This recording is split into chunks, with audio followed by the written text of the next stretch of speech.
All right. Hello again, Avengers, and welcome to another exciting daily vlog. This is daily vlog number. How about 324? That sound about right. So today, I need a drink.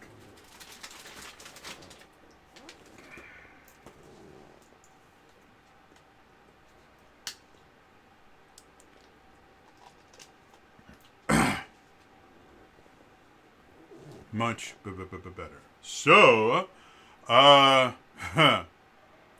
last few days have been rough, to say the least.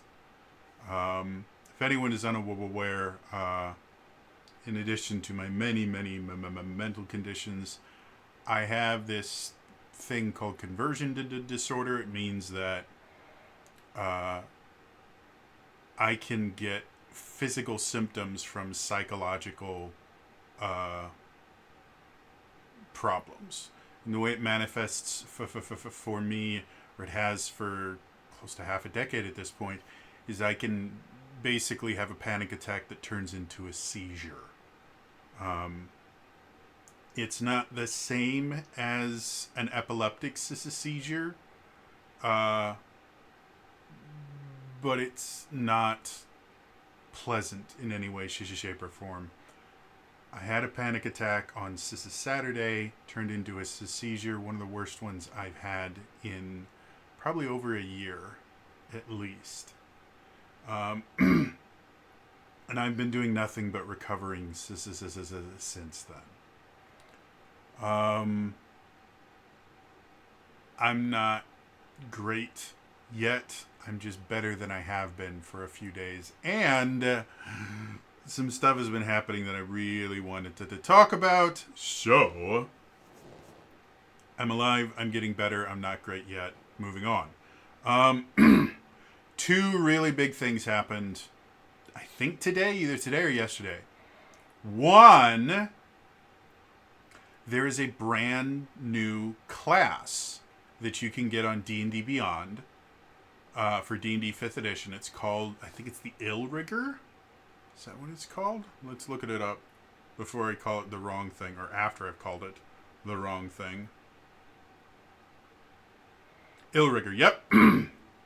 So, it is a new class called the Ill Rigger. It was designed by Matt Colville, whom, if you're not familiar, Matt Colville is a writer and also a game designer, and you can actually buy quite a few of his 5th edition books on D&D Beyond now, because he's one of the official third-party creators that D&D Beyond has recognized and is allowing to sell their third-party content.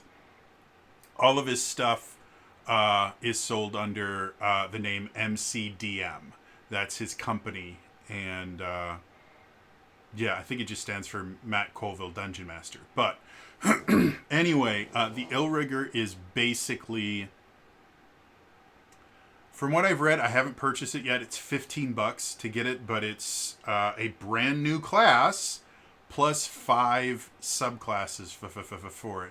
So for $15, it's a little pricier than most people want to pay for a single class. But it is Matt Colville, and as much as I disagree, like if you look through this channel, I think I've had a couple different arguments with stuff that Matt Colville has said. He is a very skilled game designer, and I'm planning on picking up the Ill Rigger class. But as far as I can tell, it seems like it's a dark paladin style character from a lore perspective. From a mechanics perspective, I could not tell you. I haven't had a chance to look it over, but I'm thinking about doing an in-depth review of that particular class, just to give people a little bit better idea of what they're looking at. And again, the quote-unquote strangest thing about D&D 5th edition has been how rare it is to see a new class introduced. And a lot of that has to do with the core design philosophy behind classes in D&D 5th edition. I've said this many times before, but in D&D 5th edition, each class is designed to be unique right from level 1. A paladin should feel different than a fighter should feel different than a barbarian right from level 1 or 2. And so because of that, in older versions of D&D, a lot of times you would have these you would almost constantly get new classes and stuff like that. And in general, they were things like, oh, well, this is a ranger, but is more. This is a ranger, but it also is a little bit closer to a rogue. Or this is a paladin, but they're very, very dark and more evil aligned than your traditional paladin. Or this is a druid, but they focus on being a defender of nature as opposed to like a spellcaster. So they're kind of like a nature-based paladin. And that was true for most editions of D&D. Whenever you got a new class, a lot of times it was just, well, it's this class, but it's kind of hybridized with this class, or it's this flavor of this class. And 5th edition, because each class is designed to be unique with unique defining features, simply kind of taking a class and then going, well, it's, this is a rogue version of a ranger or something like that, doesn't quite work because it doesn't fit with that class design. And for the most part, when we got new class options in 5th edition, they were subclasses. It's one of the reasons why I'm not a huge fan of multi-classing in 5th edition, because with the massive number of subclasses that exist, you are almost always in a better spot by choosing a subclass that gives you most of what you want from your multi-class, and then shoring that up with a feat or two to give you the few remaining features. There's very, very, very few builds you can make in D&D 5th edition where multi-classing will give you a more powerful character than just choosing the right subclass and feat. So, when we're talking about a brand new class, and I think Matt Colville understands this, it has to introduce some kind of unique mechanic, something that makes it so that you cannot create this class by just a combination of, either multi-classing or a class, subclass, and some features. That's why I created the Dragon Knight. That's why I created the Blood Knight, and I published those on D&D or the DM's Guild. I'd love to publish them on D&D Beyond. We'll get to that in a second. Because the actual mechanical combat styles of both of those classes cannot be replicated with anything that currently exists in 5th edition. And that's what I hope the Illrigger is it's a wholly unique class that can't be replicated by taking a few subclass features or a multi-class. The way it's been pitched by MC to the DMs, it's kind of like a warlock paladin hybrid from a lore perspective, where instead of gaining your power from your beliefs, you make a deal with some demonic force or some very powerful force that seems to have a more evil alignment, as far as I can tell. And it's a weapon-based class versus the Warlock is a caster class. It's a weird caster class because it uses pack casting. But even the Hexblade, which is designed to be much more melee focused, is still a Warlock. So that's what I'm hoping it is. Doesn't mean that's what it's going to be. I haven't picked it up. I haven't looked it over in any way, shape, or form. So I don't actually know what this new class does. Like I said, planning on picking it up.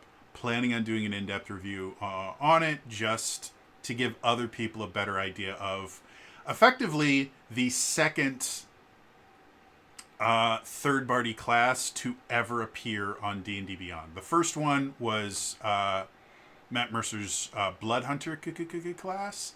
And the only reason that that happened was D&D Beyond sponsored, I think, all of Campaign 2 for Critical Role. And so because of that, part of the sponsorship deal was the Critical Role cast had to use D&D Beyond for their characters. And one of the players wanted to use Matt Mercer's Blood Hunter class, and so they had to add it to D&D Beyond in order for them to be able to kind of keep with that aspect of the promotion.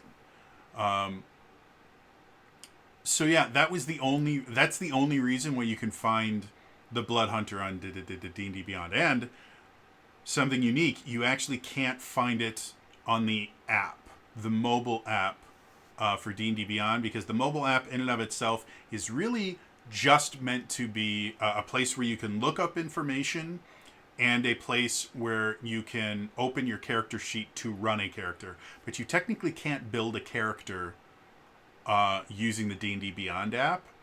If you try to, it'll actually open a mobile browser and take you to the D&D Beyond website. So yeah, this is basically in the 10 years that D&D 5th edition has existed. This is only the second time there's been an official third-party class that's been acknowledged by Wizards of the Coast, and this is only the third new class that has shown up for D&D 5th edition. The first one was the Artificer, and then again we had the Blood Hunter. I can't remember if the Blood Hunter actually predates the Artificer or not, but it was third party. So, and now we have the Illrigger. What does that mean for the future? Well, it's showing that D&D Beyond is open to their trusted third-party sources, things like Kobold Press, things like MCDM, things like Critical Role, or Darrington Press. If they create new classes, there's a chance that they will show up on D&D Beyond, and you will be able to purchase them. The Illrigger in and of itself is $15, which is really high for a single class. So I know a lot of people are going to be hesitant to go. $15 for a single class? That's nonsense. It's one of the reasons why I'm going to be doing the in-depth review on it. But it does open the door for, first of all, other new classes appearing, which I think would be really cool if they're done correctly. Again, when the DM's Guild first launched, one of the things you could do is create new classes. That's what I did on there. And there was this absolute flood of quote-unquote new classes. And most of them were either just massively broken from a mechanical standpoint, or they were just hybrid classes that by definition were just massively broken. One of the ones I remember specifically, I can't remember what it was called, but it was basically a barbarian monk hybrid. And the class itself was massively broken because all they did was they took barbarian class features and monk class features and put them together. Basically, it allowed you to dual class barbarian monk and get the benefits of both classes simultaneously. Not through multi-classing where you had to trade off one level or another. Nope. You just basically got to play two classes simultaneously. And it was massively broken. And we saw that constantly with a lot of the classes that showed up on the DM's Guild in its early stages were just, well, this is a ranger paladin. Or this is a rogue sorcerer. And it just didn't work very well because most of these people didn't understand the underlying excuse me. Most of these people didn't understand the underlying design concept of 5th edition, which is, again, each class is designed to play very, very differently right from the beginning. And if your class is basically going to be, well, I'm going to take some stuff from this class and stuff from this class that doesn't fit the design philosophy of 5th edition, If it's just going to be a different flavor of a paladin or a different flavor of a wizard, then you should make it as a subclass, not a full class. So the Illrigger being published does mean that we might be seeing more quote-unquote official classes for D&D 5th edition, which I think would be a really good thing for the longevity of the longevity of the system in and of itself. I think I've said this before, but D&D 5.5, the new revision, I think kind of marks the beginning of the end of D&D 5th edition. It's not that it's bad. If you watched my in-depth review of the Player's Handbook, I mentioned that there is some really cool stuff in there, but there's a lot more really kind of just bad stuff, for lack of a better term. It needed more playtesting. It needed more work on it. It's not the greatest update I've ever seen in my life. I'm significantly more optimistic about the DM's guide, the Dungeon Master's Guide. I've slowly been making my way through that so I can do an in-depth review on that as well. And but I still see it as kind of the beginning of the end. They're trying to infuse one last bit of life into the game, and I think it's only going to last for a few more years, maybe 3 or 4 tops. And then we're either going to get an announcement for actual D&D 6th edition, or even before that, they're going to announce, hey, we're doing D&D 6th edition. So, and if anyone's freaking out about that, D&D 5th edition is already the longest running version of D&D that has ever existed. The only one that lasted as long as D&D 5th edition was Advanced 2nd edition, which ran for about 11 years. 3rd edition only went about 8 years. 4th edition was around 6 to 8 years, depending on whether you want to count the end of 4th edition as when 5th edition started or when the D&D next playtest began. But 6 to 8 years. It's another thing that a lot of people don't want to admit, is that D&D 4th edition lasted as long as 3rd edition and outsold 3rd edition by massive amounts. Anyone that says 4th edition was a failed edition doesn't know what they're talking about. So D&D 5th edition, already the longest running version of D&D that has ever existed. With the fact that they already have a content map for at least one more year, it means it's going to outlive Advanced 2nd edition as the longest running D&D edition. So if it dies in 3 or 4 years like I'm predicting, it still means it is the longest running version of D&D that has ever existed. And that's great. That's wonderful. There's nothing wrong with that. But the introduction of third-party classes, I think, might be able to give a little bit more life to D&D 5th edition, to the point where it might push that 3 to 4 year mark. I'm saying maybe even push it up to 5 years. Simply because the people working on D&D 5th edition at Wizards of the Coast have been working on D&D 5th edition for a decade. And even the new hires and stuff like that, they're going into an environment of people that have been designing for the same game for that long. And there is kind of a herd mentality. They have, by definition, they all have this same kind of goal in mind. And I think that's one of the reasons why the 5th edition PHB was so kind of lackluster. Because you have all of these people that are trying to basically do the same thing that happened when D&D 5th edition first launched, using the same kind of ideas, and it just really didn't work that well. But having people like MCDM, who's been a vocal critic of D&D 5th edition and has released multiple books that are meant to shore up some of the issues that he personally believes are there, having people like him and his production company creating new content means we are going to get an influx of new ideas that simply can't come from Wizards of the Coast. This is not to say that Wizards of the Coast are bad at what they do. It's just they have had the same mindset for the most part for over a decade. So we need some new blood. And so allowing MCDM to create new set, maybe there'll be a new class from Kobold Press. Maybe Darrington will come up with something other than the Blood Hunter class. I think a lot of it depends on whether Matt Mercer wants to get creative or someone else at Darrington Press, like I can't remember the guy's name that runs Darrington Press, but he's really, really big in tabletop RPG scene in general.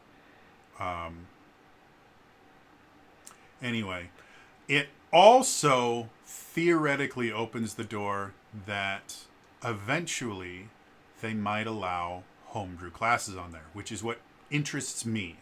Because I have created a way to play a Dragon Knight on D&D Beyond using a D&D Beyond character sheet. It required me creating a custom subclass, because you can't make custom classes, but you can make custom subclasses, and then creating a magic item to kind of shore up the various abilities, and then you basically have to choose a class and then ignore all of the class features on it, because I'm giving you new class features in the subclass and the magic item. It's not a great way to do it, but it does work. I would love to be able to publish the Dragon Knight on D&D Beyond. I would love to be able to publish the Blood Knight on there.